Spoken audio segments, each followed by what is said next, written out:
We think of Sherlock Holmes as the world's greatest detective. Brilliant, unstoppable, untouchable. The genius detective who always knows the answer. But what if there was one case he could never solve? Holmes wasn't born in a mystery novel. He was a real person, dragged into existence by an author who would spend the rest of his life trying to escape him. And over the years, as society changed, we kept rewriting Holmes, adaptation after adaptation, turning him into something different each time. Sherlock Holmes doesn't just solve puzzles. He is one, a genius built to make sense of the world as it slowly destroys him. And in a time of burnout, detachment, and algorithmic thinking, Sherlock Holmes might be more like us than ever before.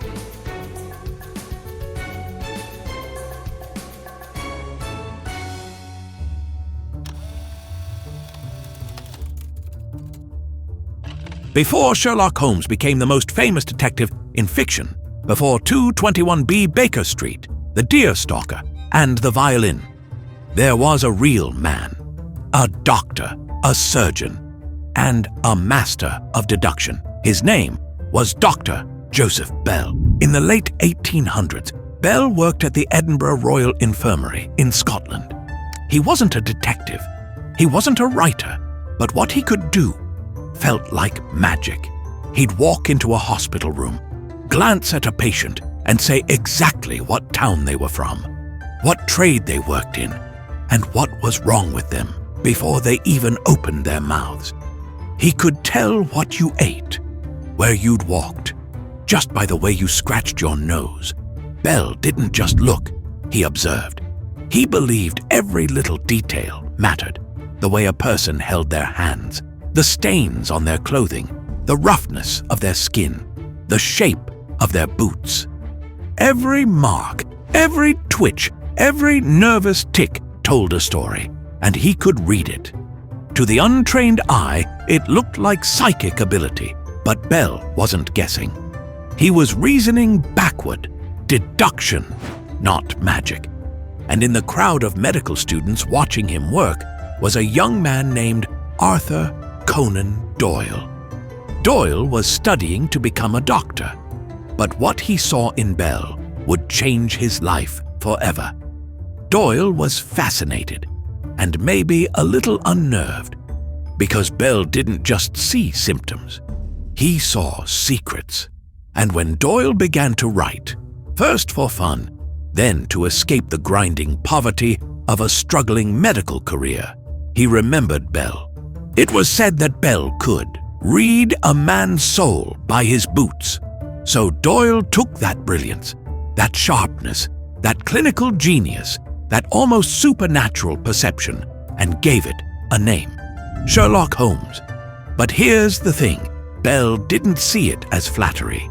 He saw it as a warning, because Bell knew that seeing too much could come at a cost, that the mind, when pushed too far, becomes a lonely place.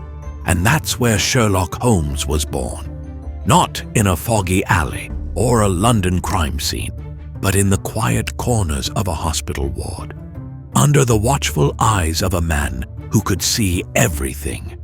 And in that moment, a legend was born.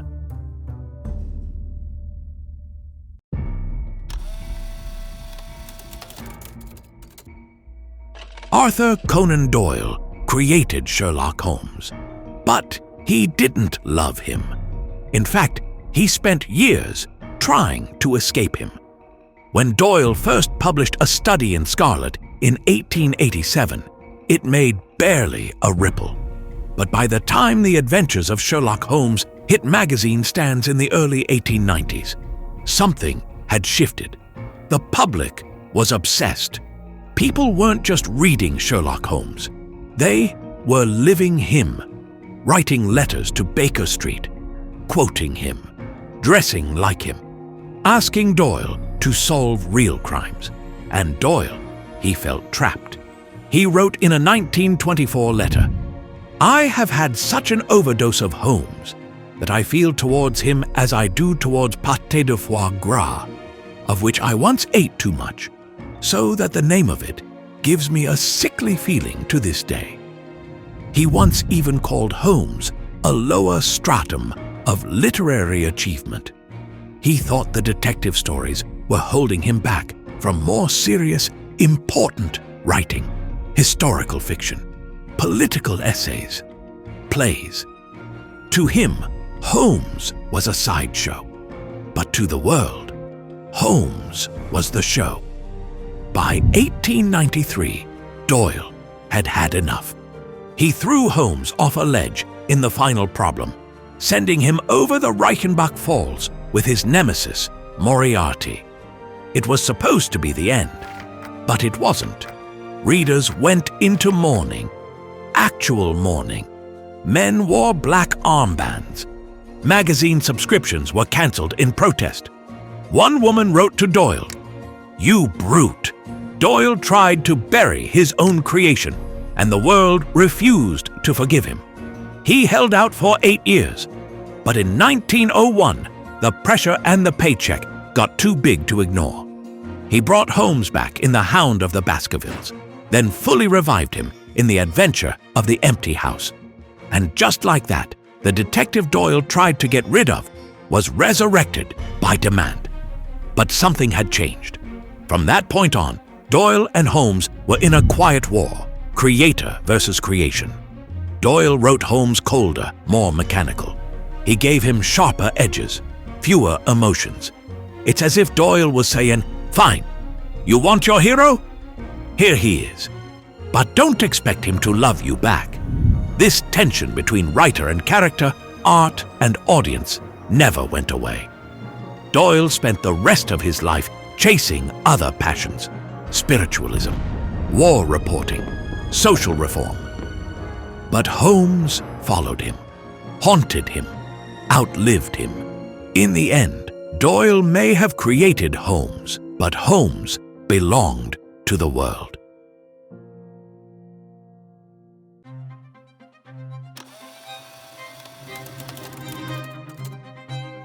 Sherlock Holmes isn't just smart, he's something else entirely. Cold, precise, calculating. He doesn't guess, he deduces. He doesn't trust, he tests. Holmes is the ultimate rational machine. He sees the world not as it appears, but as a web of data. Mud on a boot, a wrinkle in a sleeve, the smell of tobacco. Where others see people, Holmes sees patterns. Everything is evidence, and that's his gift, but also his curse. In The Sign of 4, Watson describes him like this: Holmes is a calculating machine, and yet he has as much soul as a dissecting knife. It wasn't meant as praise. Holmes doesn't just solve mysteries, he dissects them. And when the puzzle is gone, so is his purpose. In between cases, he collapses. He turns to drugs. He paces for days. He plays haunting violin melodies, alone, at midnight. This is a man constantly escaping his own mind. The truth is, Holmes doesn't fit cleanly into any box, and he's not okay. He's brilliant, yes, but also obsessive, detached, addicted, a genius with no off switch. In fact, Conan Doyle himself may have planted this on purpose. In a letter, he once called Holmes an intellectual automaton. Not a man, not a hero, a machine. And machines don't feel. They compute, they function, until they break. Holmes lives in a world of facts, but people are not facts. They lie, they suffer, they love, they betray. And Holmes, he sees all of it and stays untouched. But that detachment comes with a price. Watson, his only true friend, often watches helplessly as Holmes spirals, isolated by the very brilliance that makes him famous. It's a warning buried beneath the genius. Logic might solve the mystery, but it won't heal the wound. Because brilliance without empathy isn't strength, it's exile. But Doyle didn't create a hero. He created a man who was barely holding it together. Holmes didn't drink for pleasure. He used a 7% solution because boredom was worse than death. When there was no mystery to solve, the walls closed in. He played the violin to silence the static. He vanished for days, disguising himself as beggars, sailors, not just to solve the crime, but maybe also to become someone else entirely. Back then, there were no words for it, only the label: eccentric, the mad genius, the brilliant recluse, the machine in a man's skin. Doyle literally threw him off a waterfall, but the world revolted. They needed Holmes, even if Doyle didn't. And maybe that's the most tragic part. Holmes isn't detached because he doesn't care. He's detached because it's the only way to survive. In a society that demanded control, reason, and masculine restraint, Holmes became the perfect man, and it nearly destroyed him. His brilliance made him powerful, but it also made him lonely. Because when your mind sees patterns in everything, you start seeing people as puzzles. Life becomes a problem to solve, and love becomes a liability. He feels more than he lets on, but feelings don't fit in his system, so he shuts them out, buries them, drowns them in logic. And it works until it doesn't, because genius doesn't protect you, it isolates you. That's the curse. Holmes could unravel a crime scene in 5 minutes, but he couldn't sit still in his own apartment for one. He wasn't just a detective, he was a warning. The quieter it gets outside, the louder it becomes inside.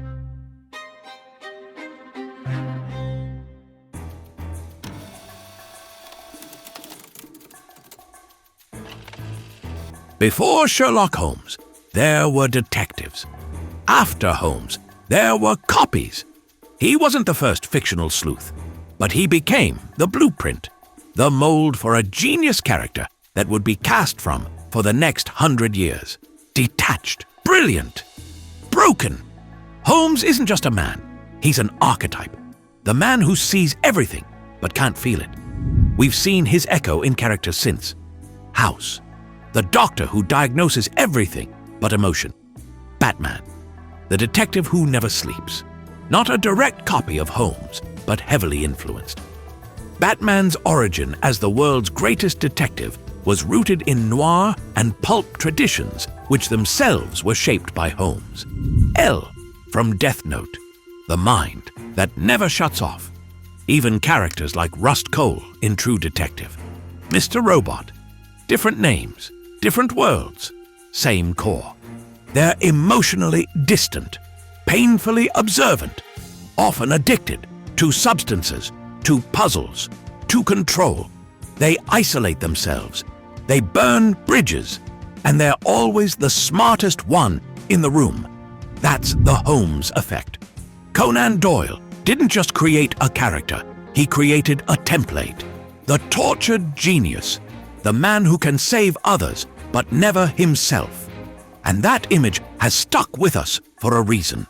Because deep down, we admire that mind, but we also fear it. Holmes isn't a hero in the traditional sense. He doesn't slay dragons. He doesn't seek glory.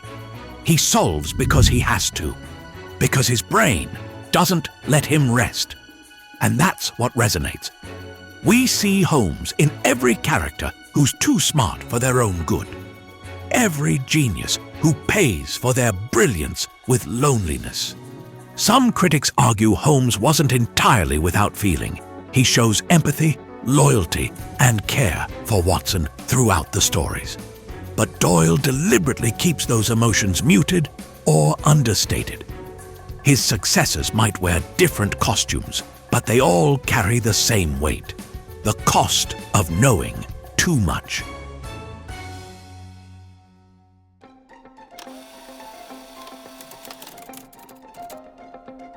On the surface, the Sherlock Holmes stories are about puzzles, a missing jewel, a coded message, a man found lifeless, without a mark on his body. But beneath the clever twists and dramatic reveals, there's something else. messages. Not just about crime, but about obsession. Because Holmes doesn't just solve cases. He reveals something uncomfortable about us. Let's start with the obvious. Logic. Holmes champions it, lives by it, weaponizes it. He tells Watson, "When you have eliminated the impossible, whatever remains, however improbable, must be the truth." It sounds noble, even comforting. But look closer, and it becomes something darker. Holmes's logic isn't warm, it isn't compassionate, it's cold, surgical. Conan Doyle gives us a man who can predict human behavior down to the thread count on your sleeve, but can't hold a conversation at a dinner party. A man who saves lives, but treats emotions like background noise. So what's the real message? That intelligence is power? Yes, but also that power comes with a cost. And Watson, faithful, warm, human Watson, he's not just Holmes's assistant. He shows us what Holmes is missing: empathy, joy, rest. In story after story, Holmes wins the battle. He solves the case, but he never truly wins. There's always another case, another mystery, another mind to outmatch. And that might be the biggest clue of all. Conan Doyle isn't glorifying genius. He's showing us that brilliance, unchecked, can become a prison. That logic alone can't save you. That obsession, even when it saves lives, still burns the person who carries it. Because in the end, Sherlock Holmes didn't want fame. He didn't want fortune. He just wanted the noise in his head to stop. And maybe that's the most human thing about him.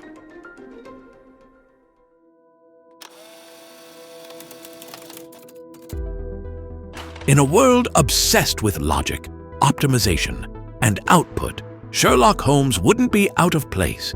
He'd be just another high-performance machine, tracking steps, measuring sleep, counting calories. Hyper-efficient, emotionally offline. We've built systems that reward data, not intuition. Speed, not stillness. Answering, not feeling. And Holmes fits perfectly. Too perfectly. He doesn't just live in the 1800s anymore. He lives in Silicon Valley. He lives in productivity TikTok, in startup culture.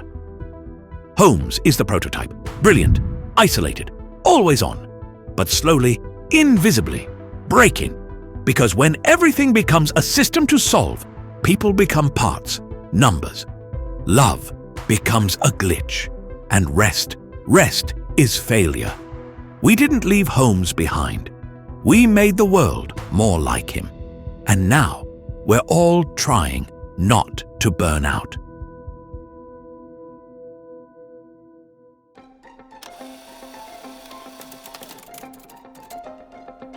Sherlock Holmes may have been born in 1887, but he never stayed there. He's been reimagined more than any character in history. Sherlock Holmes holds the Guinness World Record for being the most portrayed literary human character in film and TV, with over 250 portrayals on screen. Every decade, every format, every culture, each version keeps the mind, but reinvents the man. In the 1940s, Basil Rathbone made Holmes calm, elegant, a wartime symbol of order in a chaotic world. In the 1980s, Jeremy Brett gave us a fragile genius, brilliant but twitching with mania. His Holmes was haunted, trapped in his own skull. In the 2000s, Robert Downey Jr. reimagined Holmes as an action hero. Fistfights, slow motion, street grit, but still razor sharp. In 2010, Benedict Cumberbatch's Sherlock took the mind into the digital age. Cold, disconnected. A high-functioning sociopath with a smartphone and a god complex. Every one of them is Sherlock. But here's what matters. They don't agree on who Holmes is. Some make him likable. Some make him darker. Some let him love. Others strip that away. Why? Because Holmes is a canvas.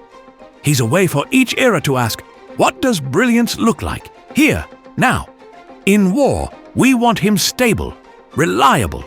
In chaos, we want him fast, cold, ruthless. In the modern age, we want him digital, broken, isolated. We project our fears onto him and rewrite him to survive them. So maybe that's Holmes's final mystery. Not who he is, but who we need him to be.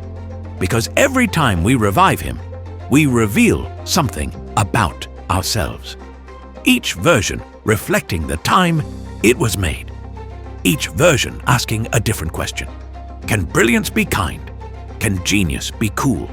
Can loneliness be solved? From gritty crime shows like The Mentalist to playful reboots like Enola Holmes, all orbit the same core, a mind that sees everything but understands nothing about itself.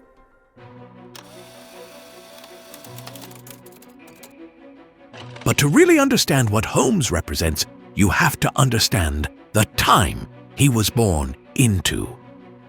Holmes was born in the heart of the Victorian era, a time obsessed with science, order, discovery. It was a world desperate to make sense of everything and terrified of what couldn't be explained. Victorian England was a world of contradictions, a time of steam power, gas lamps, and industrial progress, but also of choking smog, rigid social classes, and brutal inequality. Science was booming, so was superstition. London was modern, but still believed in seances. The man who gave us Sherlock Holmes, the embodiment of cold hard facts, spent the final decades of his life chasing ghosts. That's right. Arthur Conan Doyle was a devoted spiritualist. He believed in the afterlife, attended seances, even claimed to have seen fairies in photographs and defended them publicly. After the deaths of his son and brother during World War I, Doyle clung to the idea that their spirits still lingered and that science had simply failed to catch up. To him, spiritualism wasn't fantasy. It was the next great science, a frontier that reason would eventually prove. Which raises the most ironic question of all. Did Doyle create Holmes because he needed him?